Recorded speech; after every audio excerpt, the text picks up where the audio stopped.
Hello friends, welcome back to my channel. ఈరోజు దసరా నవరాత్రులలో 3వ అవతారమైన శ్రీ గాయత్రీ దేవి అవతారం. అమ్మవారికి నైవేద్యంగా రవ్వకేసరిని నివేదిస్తారు.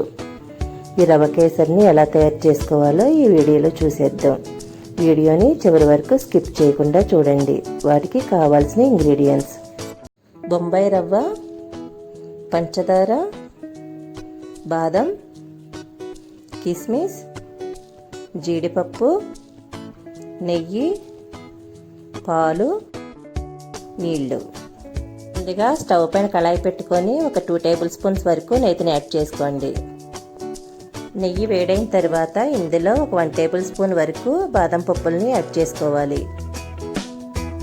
అలాగే ఒక 2 టేబుల్ స్పూన్స్ వరకు జీడిపప్పును కూడా యాడ్ చేసుకోండి.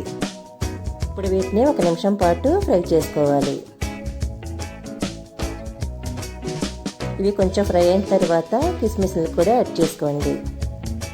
వీటిని కూడా 1 నిమిషం పాటు ఫ్రై చేసుకోవాలి. ఇవి చక్కగా ఫ్రై అయిపోయాయి. ఇప్పుడు స్టవ్ ఆఫ్ చేసుకొని వీటిని వేరొక బౌల్లోకి ట్రాన్స్ఫర్ చేసుకుందాం. మనం జీడిపప్పు తీసుకోగా మిగిలిన నెయ్యిలోనే 1 కప్పు బొంబాయి రవ్వను వేసుకొని దోరగా వేయించుకోవాలి. మంటని మీడియం ఫ్లేమ్లో పెట్టుకొని దోరగా వేయించుకోవాలి.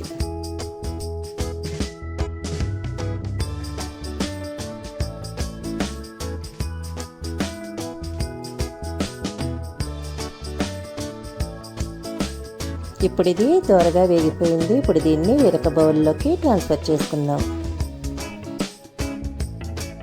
ఇప్పుడు స్టవ్ పైన కళాయి పెట్టుకొని 1 కప్పు పాలని యాడ్ చేసుకోండి. అలాగే 1 కప్పు వాటర్ని కూడా యాడ్ చేసుకోవాలి. ఈ రవ్వ కేసరిని అచ్చం వాటర్తో కూడా చేసుకోవచ్చు. ఇప్పుడు ఇందులో 1 చిటికెడు ఫుడ్ కలర్ని, ఆరెంజ్ కలర్ ఫుడ్ కలర్ని యాడ్ చేసుకోండి. ఇది ఆప్షనల్ మాత్రమే, లేదంటే స్కిప్ చేసేయండి. పాలను 1 పొంగొచ్చే వరకు మరిగించుకొని మనం ముందుగా వేయించి పెట్టుకున్న బొంబాయి రవ్వను ఇందులో యాడ్ చేసుకుంటూ కలుపుకోండి. ఇప్పుడు దీన్ని గడ్డలు కట్టకుండా కంటిన్యూస్గా తిప్పుకుంటూ ఉండాలి. ఇది బాగా దగ్గరగా ఎంతవరకు ఉడికించుకోవాలి. చూసారు కదా, ఇలా దగ్గరగా అయిన తర్వాత ఇందులో ఒక 1 కప్పు వరకు పంచదారని యాడ్ చేసుకోండి. 1 కప్పు బొంబాయి రవ్వకి మనకి 1 కప్పు పంచదారని యాడ్ చేసుకుంటున్నాము.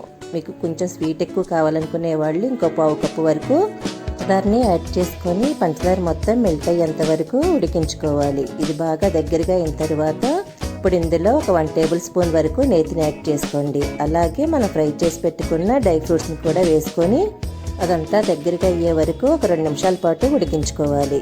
ఇది మనకి కళాయి నుంచి వేరవుతుంది అనుకున్నప్పుడు ఇది చక్కగా ఉడికిపోయినట్టు. చూసారు కదా, ఇది చక్కగా కళాయి నుంచి వేరవుతుంది కదా. ఇప్పుడు స్టవ్ ఆఫ్ చేసుకొని మనం ఒక సర్వింగ్ బౌల్లోకి ట్రాన్స్ఫర్ చేసుకుందాం. గాయత్రీదేవి అమ్మవారికి ఎంతో ఇష్టమైన రవ్వకేసరి రెడీ అయిపోయింది.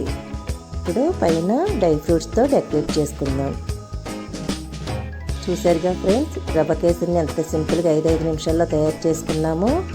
మీరు కూడా ట్రై చేసి మీకు ఎలా వచ్చిందనేది మీ ఫీడ్బ్యాక్ని నాకు తెలియజేయండి. అన్ని ఇంట్రెస్టింగ్ వీడియోస్ కోసం లైక్ చేయండి, షేర్ చేయండి, సబ్స్క్రైబ్ చేసుకోండి.